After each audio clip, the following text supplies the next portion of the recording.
রহমাতুল্লাহি ওয়া বারাকাতুহু। আসসালামু আলাইকুম ওয়া রাহমাতুল্লাহি ওয়া বারাকাতুহু। ওয়ালাইকুম সালাম। দাদা আপনার সালামে উত্তেজিত হই না। আমি সারা জীবন এভাবে সালাম দেওয়ার দিবচ্ছি হয় না। দাদা খবর নাই বলি বলো তো দেখি। ওয়ালাইকুম আসসালাম ওয়া রাহমাতুল্লাহি ওয়া বারাকাতুহু। আরে নাতি তাহলে এতদিন মুসালাম দিলাম ভালো হলো জানলাম। দাদা লুঙ্গি গামছা নিয়ে কোথায় যাচ্ছেন? গোসল করতে। কেন দাদা এত চিকন গোল করতে যাচ্ছেন? কোথাও যাবেন নাকি? আরে নাতি এত কথা বললো না তো, আমার উপর গোসল ফরজ হয়ে গেছে। আচ্ছা দাদা আপনি বলেন তো দেখি গোসলের ফরজ কয়টি? তুই কি আমার সাথে কি মারতেছিস? না দাদা কি করবো কেন? তোর কি মনে হয় আমি গোসলের ফরজ জানি? আপনি পারলে বলেন তো দেখি গোসলের ফরজ কয়টি? আরে নাতি শোন, গোসলের ফরজ হলো 6টি। তাই নাকি দাদা?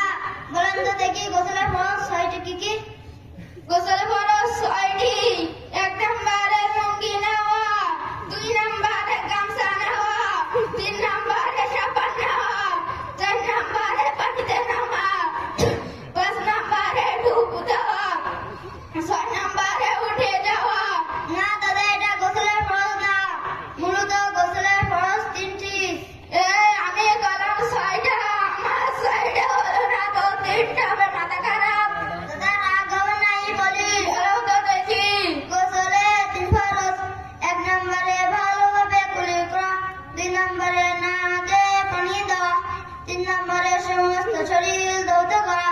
আরে নাতি আমার তো মনে হচ্ছে তোর 3টাই সঠিক। আরে নাতি তুই কোন মাদ্রাসায় পড়িস? কেন দাদা আপনার বাড়ির পাশে দারুল কুরআন বদল মাদ্রাসায় পড়ি। আমার একটি নাতি আর একটা নাতনি আছে। একটা বয়স 6 আর একটা বয়স 7।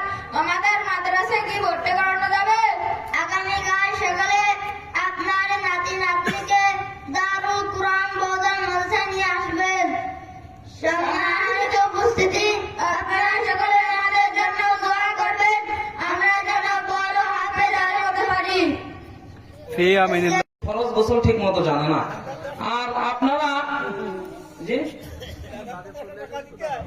আচ্ছা, আর এই ফরজ গোসল যদি আমরা ঠিক মতো না জানি তাহলে কিন্তু আমাদের শরীর বদন ঠিক মতো পবিত্র হয় না, যার কারণে আমাদের কোনো ইবাদতও কবুল হয় না।